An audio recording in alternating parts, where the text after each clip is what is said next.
নিয়ে যাও। ওটা তুলে হয়তো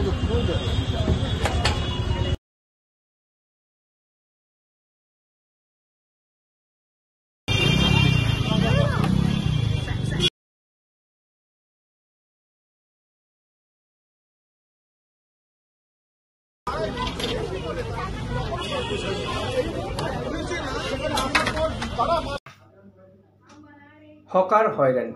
হ্যাঁ, দীর্ঘদিন ধরেই হকার নিয়ে একটা সমস্যা রয়েছে। হয়রানি হতে হয়, শহর কলকাতা হোক কিংবা জলপাইগুড়ি, হাওড়া হোক বা বিধাননগর, বিভিন্ন জায়গাতেই দেখা যায় যে ফুটপাতের ওপরে বসে আছেন হকাররা। তারা তাদের ব্যবসা করেন, রুটি রুজি সবটাই চলে এই ফুটপাতের ওপর ব্যবসা থেকেই। আবার কেউ কেউ তো কোথাও কোথাও দেখা যায় যে ফুটপাতে ঘরবাড়িও করে ফেলেছেন। সেটা হয়তো পাকাপোক্ত নয়, কিন্তু ঘরবাড়ি অনেকেই দরমার বাড়িও করে ফেলেন, দরমার ঘর করে ফেলেন, সেখানে থাকেন, বস্তিবাসীরা থাকেন, এরকমও দেখা যায়। ফলত নাজেহাল হতে হয় শহরবাসীকে। বহুবার বিভিন্ন মাধ্যম থেকে এই দাবি উঠেছে যে এই হকার উচ্ছেদ করা হোক, সরানো হোক। কখনো কখনো সেই দাবির সপক্ষে কাজও হয়েছে, কিন্তু আবার যে কে সেই, কিন্তু আবারও হকার উচ্ছেদ শুরু হয়েছে।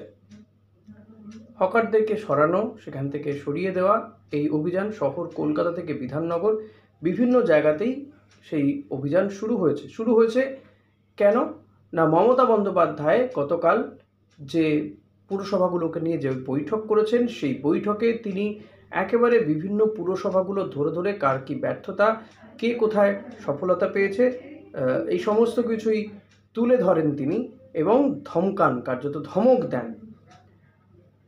যদিও দুটো পুরসভাকে ডাকা হয়নি, তাহেরপুর এবং ঝালদা। তাহেরপুরে বামেরা সেখানে ক্ষমতায়, ঝালদায় প্রথম দিকে কংগ্রেস নিয়েছিল, পরবর্তীতে কংগ্রেসের লোকজন তারা তৃণমূল কংগ্রেসে চলে আসে, ফলত সেটি তৃণমূল কংগ্রেসেরই দখলে, কিন্তু তাদেরকে এই পুরো বৈঠকে ডাকা হয়নি।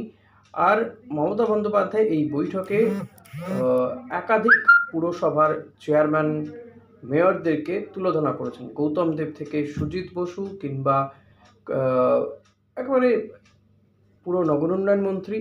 তবে এই হকারদের বসানোর ক্ষেত্রে পুরো ও নগর উন্নয়ন দপ্তরও কিন্তু দায় এড়াতে পারে না। তারা কোথায় কি করেন তারা, সেটা নিয়েও প্রশ্ন থাকে। মমতা বন্দ্যোপাধ্যায় পরিষ্কার বলছেন, পয়সা নিয়ে নিয়ে কেউ কেউ বসিয়ে দিচ্ছেন, ভিন রাজ্যের মানুষজন এসে বসছেন। এটা তো ঠিক, এটা দেখাই যায় যে ভিন রাজ্যের মানুষজন এসে বসেছেন। এ রাজ্যের মানুষজনের যে রুটি রুজি, বাঙালির যে রুটি রুজি, সেটা কোথাও গিয়ে কমে যাচ্ছে। এমনিতেই গোটা দেশে চাকরির আকাল, এ রাজ্যেও তার অন্যথা নয়, ব্যতিক্রম নয়। এ রাজ্যের মানুষেরও কাজের খোঁজে ভিন রাজ্যে পাড়ি দেয়, আবার ভিন রাজ্য থেকেও এ রাজ্যে আসেন। ফলত এ রাজ্যের মানুষ অন্য রাজ্যে যেমন যাচ্ছে, অন্য রাজ্যের মানুষজনও এ রাজ্যে আসছে। মমতা বন্দ্যোপাধ্যায় তার যে মিটিং ছিল, যে বৈঠক ছিল, সেখানে বলেছেন যে বাংলার যে বৈচিত্র্য, যে আইডেন্টিটি, সেটা কোথাও গিয়ে নষ্ট হয়ে যাচ্ছে অন্যান্য রাজ্যের মানুষজন এসে বসাতে। এই অভিযোগ আমরা বলতে শুনেছি বাংলা পক্ষর, তারাও বারবার করে এই অভিযোগ করেছেন যে এ রাজ্যের মানুষের রুটি রুজি কেড়ে নেওয়া হচ্ছে। এই বিহারি বা বিহার, ইউপি থেকে মানুষজন এসে তারা যেখানে সেখানে দোকান খুলে বসছেন এবং রাজ্যের মানুষের, বিশেষ করে বাঙালির যে রুটি রুজির অভাব তৈরি হচ্ছে। না হলে বাংলাতে কাজ রয়েছে, এবং সেটা তো দেখাই যায়। বিভিন্ন সময় অনেক সংস্থা আছে, তারা বিজ্ঞাপন দিয়ে দিচ্ছে যে বাঙালি হলে তারা চাকরিতে নেবে না বা কাজে নেবে না। এটা দুঃসাহস। এই ধরনের কাজ করা কখনোই উচিত নয়, সেটাও সরকারের দেখা উচিত, যেটা এত বড় সাহস কোথা থেকে হয়। তবে মমতা বন্দ্যোপাধ্যায় কিন্তু এবার পরিষ্কার বলে দিয়েছেন যে 15 দিন সময় দেওয়া হলো হকার উচ্ছেদের ব্যাপারে, বা এই শহরকে তার প্রাণ ফিরিয়ে দিতে হবে, হকারদেরকে সরাতে হবে, উচ্ছেদ করতে হবে, এবং সেই মতো পুলিশও তৎপরতা দেখাতে শুরু করে দিয়েছে। তবে কোথাও কোথাও এটা যে প্রথম হচ্ছে এমনটা নয়, বিধাননগরে কিন্তু এই ছবি এর আগেও দেখা গেছে, আবার কিছুদিন পরে যে কে সেই হয়ে যায়। তবে এর ভালো কি মন্দ কি, এটা নিয়ে আজকে আমি আলোচনা করব আপনাদের সঙ্গে। আমি ঋষিকেশ। প্রথমেই আসি যে কিছু সমস্যা ইতিমধ্যেও আলোচনাও করে ফেললাম ইনফ্যাক্ট, যে হ্যাঁ, শহর কলকাতার বুকে, হাওড়াতে, বিধাননগরে এই হকাররা থাকাতে ফুটপাতগুলো দখল হয়ে যায়, মানুষ হাঁটতেই পারে না। ফলত একেবারে রোডের ওপর দিয়ে হাঁটতে হয়, যে কোনো সময় দুর্ঘটনা ঘটে যেতেও পারে, এবং শহরের যে গতি সেই গতি রোধ হয়। ফলত এই দুটো বিষয় তো গেলই। প্লাস হচ্ছে অনেক সময় বড় দোকানের পাশে ছোট দোকানগুলো বসে যাচ্ছে, হয়তো জামা কাপড়ের দোকান রয়েছে, তার সামনেই ছোট জামা কাপড়ের দোকান বসে যাচ্ছে, হকাররা বসে যাচ্ছে, বড় দোকানগুলো মার খাচ্ছে। যারা হয়তো পয়সা দিয়ে কিনেছিল সেই জায়গাটা, তারা মার খাচ্ছে, তারা অনেক সময় কমপ্লেন করে। আবার কোথাও কোথাও দেখা গেছে যে এই ছোট দোকানদাররা তারা তাদের রুটি রুজিই চালায়, এই সমস্ত দোকান চালিয়ে। তাদের মধ্যে যে শুধু সবাই যে ভিন রাজ্যের বাসিন্দা এমনটাও নয়, এ রাজ্যের মানুষজনও আছেন। আপনি হাওড়াতে যান, মংলার হাটে, কিংবা অন্যত্র বিধাননগরেও যান, সেখানে কিন্তু প্রচুর বাঙালি রয়েছে। সেক্টর 5-এ যখন আমি সেখানে দুটো সংস্থাতে কাজ করেছি, তখন দেখেছি বহু বাঙালি হকার রয়েছেন বা দোকান খুলেছেন। আবার অবাঙালির লোকও রয়েছে, এমনটা নয় যে সবাই বাঙালি, এমনটা নয় যে সবাই অবাঙালি। আবার কলকাতার বুকে যদি দেখা যায়, ধর্মতলা, কোরিয়া, বা যদি আমি বলি এই সেন্ট্রাল মেট্রো স্টেশন থেকে লালবাজার, পোদ্দার করে এই সমস্ত জায়গাতে, সেখানে কিন্তু বহু অবাঙালি রয়েছে, আবার বাঙালিরাও রয়েছে। ম্যাক্সিমাম এই জায়গাগুলোতে আবার অবাঙালিদের সংখ্যাই বেশি, ভিন রাজ্যের মানুষ নিঃসন্দেহে তারা। ফলত এটা ঠিক যে এই সমস্ত জায়গাতে বাঙালি যে সমস্ত ছেলেরা হয়তো দোকান দিতে পারতো, তারা পাচ্ছে না।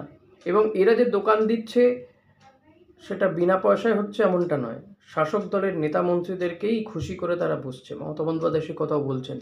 তবে আমার প্রশ্ন এক্ষেত্রে কি জাগছে সেটাও বলবো নিঃসন্দেহে। ফলত তারা এই শাসক দলের নেতা মন্ত্রীদেরকে খুশি করে দিনের পর দিন ব্যবসা চালিয়ে যাচ্ছে। কিন্তু হঠাৎ এই এখন তাদেরকে হটানোর বা উচ্ছেদ করার কেন দায় পড়ল, বা কেন উচ্ছেদ করার সিদ্ধান্ত হলো? কারণ দেখা যাচ্ছে এই পুরো এলাকাগুলোতে পুরসভাগুলোর যে পরিষেবা, সেই পরিষেবাতে মানুষজন খুশি নন। সেই কারণেই এই যে সদ্য যে ভোট শেষ হয়েছে, লোকসভা নির্বাচন সমাপ্ত হয়েছে, তাতে বিভিন্ন পুরসভা এলাকাগুলোতেও, তা শিলিগুড়ি বলুন, শিলিগুড়িতে মেয়র গৌতম দেব তিনি তার নিজের ওয়ার্ডেই পরাজিত, একটি মাত্র ওয়ার্ডে বোধহয় এগিয়ে রয়েছে তৃণমূল কংগ্রেস।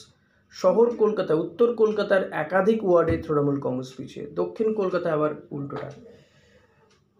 তো এমন বহু জায়গাতেই দেখা যাচ্ছে যে এই পুরো এলাকাগুলোর পরিষেবা নিয়ে মানুষের মধ্যে ক্ষোভ বিক্ষোভ রয়েছে, এবং সেই ক্ষোভ বিক্ষোভের একটা অংশ কিন্তু এই বেআইনি দখলদারি, নিঃসন্দেহে পানীয় জল কিংবা নিকাশি ব্যবস্থা, এগুলো তো রয়েছে। তার বাইরেও এই বেআইনি দখলদারি চলছে, জমি দখল করে সেখানে বাড়ি করে দেওয়া হচ্ছে, ছোট ছোট ঘর বানিয়ে থাকছে ভিন রাজ্যের মানুষজন, হিন্দিভাষীরা। বেচে দেওয়া হচ্ছে জমি, সরকারি জমি বেচে দেওয়া হচ্ছে। তা কারা দিচ্ছে? তার সঙ্গে তো শাসক দলের যোগ রয়েছে। মমতা বন্দ্যোপাধ্যায়ের কাছে এই সমস্ত খবরই ছিল, আছে, আগামী দিনেও থাকবে। কিন্তু হঠাৎ তিনি এই সিদ্ধান্ত নেওয়ার কারণটাই হচ্ছে যে এই লোকসভা নির্বাচনে, এটা আমার মনে হয় শুধু নয়, রাজনৈতিক মহলও কিন্তু এটাই মনে করছে, লোকসভা নির্বাচনে পুরো এলাকাগুলোতে খারাপ ফলাফল, ধরাশায়ী হওয়া। ফলত বিধানসভা ভোটকে পাখির চোখ করে, কারণ বিধানসভা ভোটে জিততে গেলে পুরো এলাকাগুলোর ভোটকে অনেক বেশি করে গুরুত্ব দিতে হবে, পুরো পরিষেবাগুলোও একটা গুরুত্বপূর্ণ। হাওড়া পুরসভা তো ভোটই হয় না গত কয়েক বছর ধরে, হাওড়া বালি পুরসভায়। ফলত সেখানে বিধায়কদের উপরে অনেকটা ডিপেন্ড হয়ে যাচ্ছে, বিধায়করা সেখানে ছড়ি ঘোরাচ্ছে, যেটা নিয়েও মমতা বন্দ্যোপাধ্যায় ক্ষুব্ধ। বড়নগর পুরসভার পরিষেবা নিয়েও ক্ষুব্ধ, পানীয় জল দেওয়া নিয়ে।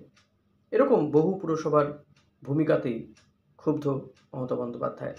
জমি মাফিয়া রয়েছে শিলিগুড়িতে, তিনি বলছেন জমি মাফিয়াদের দৌরাত্ম্য। কিছুদিন আগেই সেটা দেখা গিয়েছে, রামকৃষ্ণ মিশনের দখল নিতে গিয়েছিল কয়েকজন দুষ্কৃতী, এবং সেটাতে শাসক দলের সঙ্গে তাদের যোগাযোগ নেই এমনটা নয়, সেটা নিয়েই হয়তো হয়, কিন্তু কোথাও কোথাও আবার পুলিশের ভূমিকা নিয়েও প্রশ্ন থাকে। পুলিশ এখন তৎপর হয়েছে, এতদিন কি করছিল? পুলিশের নাকের ডগায় এই শহর কলকাতার বুকে একের পর এক দোকান বসে রয়েছে, তাদের কাছ থেকে কারা পয়সা নেয়? বিরোধী দলের তো এখন ক্ষমতা নেই। হ্যাঁ, বামেদের সময়ও এই হকার সমস্যা ছিল, সে কারণেই আমরা দেখেছিলাম 1996 সালে অপারেশন সানশাইন হয়েছিল, কিন্তু সেই অপারেশন সানশাইন করতে গিয়েও কিন্তু ব্যাপক গণ্ডগোল বেঁধে গিয়েছিল। এখন কিন্তু গণ্ডগোল হচ্ছে না, যে তুলে দেওয়া হচ্ছে, কারণ তারাও জানেন যে তারা বেআইনি জায়গাতে দখলদারি করে বসে আছেন এবং এক শ্রেণীর মানুষকে পয়সা দিয়ে বসে আছেন। সেটা পুলিশ হতে পারে, শাসক দল হতে পারে, কোথাও কোথাও হয়তো বিরোধী দলের কেউ কেউ থাকতে পারেন, সেটা হয়তো ওই জায়গা বিশেষে। তাই তারা সরে যাচ্ছেন বা উঠে যাচ্ছেন, কোনো সংঘাত নেই। হয়তো আগামী দিনে দেখা যাবে আবার তারা বসে যাচ্ছেন, সেটাও দেখা যেতে পারে। সেটা ভেবেই হয়তো তারা সংঘাতে যেতে চাইছেন না।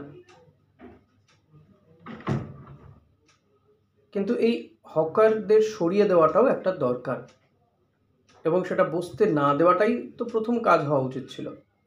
মমতা বন্দ্যোপাধ্যায় তো এতদিন ধরে জানেন যে এই হকাররা বসে আছেন, তাহলে কেন এতদিনও সেই তৎপরতা দেখা যায়নি? আর কেন আইডেন্টিফাই করা হচ্ছে না যে কারা পয়সা নিচ্ছেন, তাদেরকে ধরে ধরে শাস্তি দেওয়া হচ্ছে না? হকাররা শাস্তি পাবেন, এটা তো ঠিক কথাই, বেআইনি জায়গাতে বসে পড়লে শাস্তি পাওয়াই উচিত, কিন্তু তারা কোথায় যাবেন, কি করবেন, তাদের কোনো ব্যবস্থা কি হয়েছে? পুনর্বাসন কিছু প্যাকেজ তাদের জন্য হয়নি। এ রাজ্যের মানুষও তো রয়েছেন, ভিন রাজ্যের মানুষ যেমন রয়েছেন, এ রাজ্যের মানুষও তো রয়েছেন কিছু সংখ্যক। 10 জনের মধ্যে 2 জন হলেও তো এ রাজ্যের বাসিন্দা তারা। তাহলে তাদের কি হবে সেটাও তো দেখার দরকার। মমতা বন্দ্যোপাধ্যায় তিনিই বলছেন যে বড় সরকারি চাকরির আশায় না বসে থেকে ছোট ছোট ব্যবসা করুক, এই ঘুগনি, চপের দোকান। তা সেইগুলো করতে গেলে কোথায় করবে? সরকারি জমিতেই করতে হবে মানুষকে। কেউ যদি জায়গা কিনেই দোকান করতে পারে, তাহলে তো তার পুঁজি থাকতে হবে, পয়সা থাকতে হবে। তার সেই যদি দোকানই কিনতে পারে, তো ঘুগনি কেন আরো বড় কিছু সে ভাববে? এই ঘুগনির দোকান, চপের দোকান করতে গেলে অনেক সময় দেখা যায় যে এগুলো একেবারে সরকারি জমির উপরে ছোট ঘুমটি করে বসছেন, কিন্তু তাদের পেটে লাথ পড়ছে আজকে। তাদের রুটি রুজির কী হবে? এত যে পরিযায়ী শ্রমিক রয়েছে, তারপরেও এই হকারদেরকে তুলে দিলে বেকারত্বের সংখ্যা লাফিয়ে বেড়ে যাবে। সেই মানুষগুলোর কথা কিন্তু ভাবা হয়নি। এই বৈঠকে তো অন্তত তেমন কিছু বেরিয়ে আসেনি। ভবিষ্যতে কোনো সিদ্ধান্ত হয় কিনা সেদিকে তাকিয়ে থাকতে হবে। তবে যতদিন না হচ্ছে সেটা নিয়েও কিন্তু চিন্তাভাবনা করা উচিত। এক্ষেত্রে দেখুন, হকারদের উচ্ছেদ হচ্ছে, একমাত্র বামেরা কোথাও কোথাও সরব হয়েছে, বিজেপিকে খুঁজে পাবেন না আপনি। কারণ একই কাজ তো রেলের কাছেও দেখা গিয়েছে। রেলের যে জমিগুলো দখল হয়ে রয়েছে, সেখানে দখলমুক্ত করতে গিয়ে রেলের সাথে কোথাও কোথাও সংঘাত হয়েছে। ফলত এই হকারদের তুলতে গেলে একটা সমস্যা রয়েছে। আপনি দমদম স্টেশনে চলে যান, সেখানেও কিন্তু লাইন দিয়ে হকারদেরকে তুলে দেওয়া হয়েছে, কারণ সেখানে বড় সংস্থাকে দেওয়া হয়েছে, যেটা আগামী দিনে সেটা তৈরি হবে। তারা ফুড প্লাজা টাইপের করবেন বা অন্যান্য কিছু দোকান টোকান দেবেন, যেমনটা শিয়ালদা স্টেশনেও হয়েছে একটা দিকে। তো রেল এই কাজগুলো করছে তাদের সরকারি জমিতে। বড় দোকান হবে, কিন্তু আখেরে ছোট দোকান যারা করেছিল তাদের পেটে লাথ পড়ছে। তাদের কর্মসংস্থানের কথা কি কোনো সরকারই ভাববে না? একদিকে কেন্দ্রের নরেন্দ্র মোদী সরকার বলছেন পকোড়ার দোকান দিন, মমতা বন্দ্যোপাধ্যায় বলছেন চপের দোকান দিন, ঘুগনির দোকান দিতে পারেন, চা বিক্রি করতে পারেন। শিক্ষিত বেকার যুবকরা চাকরি পাচ্ছে না, ব্যবসা করার জন্য তাদের যে পুঁজির প্রয়োজন সেটা কোথা থেকে আসবে? হয়তো অনেকেই বলবেন যে সরকার তো দিচ্ছে তাদেরকে লোন, কিন্তু সেই লোন পেতে গিয়ে জুতোর সুপতলা খুইয়ে যায়। ফলত এই বিষয়গুলো কিন্তু এই হকার উচ্ছেদের একটা খারাপ দিক। ভালো দিক যেমন রয়েছে নিঃসন্দেহে, শহরের প্রাণকেন্দ্র, শহর তার জীবন ফিরে পাবে, রাস্তাঘাট পরিষ্কার হবে, নগরের উন্নয়ন হবে, এসবই ঠিক আছে, এসবেরও দরকার আছে। কিন্তু তাহলে তো প্রথম থেকেই যাতে না বুঝতে পারে সেই ব্যবস্থা করা উচিত ছিল, এবং একটা বিকল্প ব্যবস্থা করা। সেক্টর 5-এ আপনি চলে যান, তাহলে দেখতে পারবেন এই হকারগুলো কিন্তু সেক্টর 5-এ বড় বড় যারা সংস্থাতে কাজ করেন, তাদের দিনের বেলায় বা রাতের বেলার বা সকালবেলার টিফিনের ব্যবস্থাটা কিন্তু ওখান থেকে হয়ে যায়, অনেকটা চিপে, অনেকটা কম খরচে হয়ে যায়। অফিস পাড়াগুলোতে এই হকারদের গুরুত্ব কতটা সেটা সেখানে না গেলে বুঝতে পারবেন না। আর এখন তো অফিস পাড়া সেক্টর 5, সমস্ত দপ্তর, সমস্ত কোম্পানি, সে আইটি সেক্টর বলুন, মিডিয়া বলুন, সমস্ত জায়গা, সমস্ত কোম্পানি এখন সেখানে গিয়ে বসছে। ফলত সেখানে এই হকারদের গুরুত্ব কিন্তু অনেকটাই। সেখানে যারা কাজ না করেছেন তারা বুঝতে পারবেন না। ফলত সেই মানুষগুলো কোথায় খাবেন? তাদের তো পেটে টান পড়বে। তারা সবার যে পকেটের রেস তো অনেক বেশি, বা পকেটে প্রচুর টাকা থাকে এমনটাও নয়। কারণ এই অফিসগুলোতে কাজ করা মানেই প্রচুর টাকা ইনকাম করছে এমনটাও নয় কিন্তু সবাই। খাওয়া খরচটা এক লাফে তাদেরও অনেকটা বেড়ে যাবে। ফলত সমস্যা একমুখী নয়, বহুমুখী। তাই সমাধানটাও কিন্তু আরও সজাগ সচেতনভাবে নেওয়া উচিত। আগামী দিনে আশা করব তেমন কিছু হবে। নিঃসন্দেহে পুনর্বাসনের একটা কিছু ব্যবস্থা হয়তো এই সরকার করবে। তারা নিজেরা বলেন মানবিক সরকার, কিন্তু কতটা মানবিকতা আগামী দিনে দেখতে পারবো সেটার দিকেই নজর রাখতে হবে।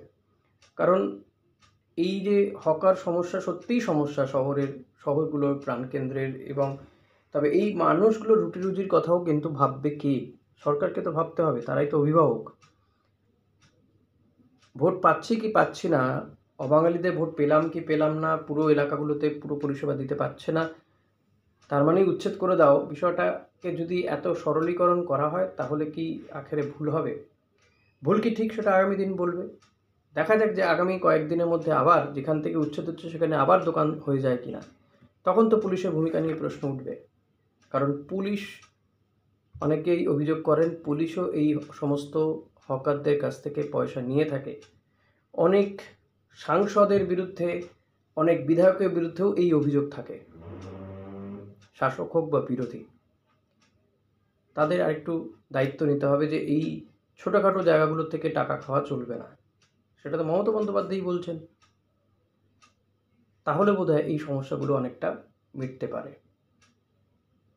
তো আমি পরামর্শ দেওয়ার মতন কেউ নই, একেবারে সাধারণ মানুষ, কিন্তু যে সমস্যাগুলো, সেই সমস্যাগুলো তুলে ধরার চেষ্টা করলাম। এবং আমি নজর রাখবো যে, বা আমি চাইবো যে সরকার এই বিষয়গুলো নিঃসন্দেহে ভাবনা চিন্তা করুক, যে এই হকারদের একটা পুনর্বাসন দেওয়া, এবং হকার উচ্ছেদের সঙ্গে সঙ্গেই সেই এলাকাতে একটা এমন সুলভে কিছু খাওয়া দাওয়ার বন্দোবস্ত করা, যাতে বিশেষ করে অফিস পাড়াগুলোতে খাওয়া দাওয়ার একটা ক্রাইসিস থাকে, সেখানেও যাতে সেরকম ব্যবস্থা কিছু করা যায় সেটাও বোধহয় সরকারের দেখা উচিত। সেটা যদি সরকারি উদ্যোগে বা বেসরকারি উদ্যোগে এদেরকেই যদি অন্যভাবে ব্যবস্থা করে দেওয়া যায়, তাহলে বোধহয় দুতরফেরই সমস্যার সমাধানও হয়। দুতরফের নয়, অর্থাৎ আমি বলছি বহুমুখী একটা সমাধান হলেও হতে পারে। এটা অনেক বেশি চিন্তার প্রয়োজন। আর একটু বোধহয় এলাকায় গিয়ে গিয়ে তাদের অভাব অভিযোগ সব পক্ষেরই বিষয়টা দেখার প্রয়োজনীয়তা রয়েছে বলে আমার মনে হয়। আপনার কি মনে হয় যে বিষয়টা কি এতটাই সহজ সরল, এত দ্রুত সিদ্ধান্ত বাস্তবায়ন, এত সহজে এই সমস্যার সমাধান হয়ে যাবে? জানান, কমেন্ট করবেন অতি অবশ্যই। ভিডিওটা কেমন লাগলো সেটাও জানাবেন। ধন্যবাদ।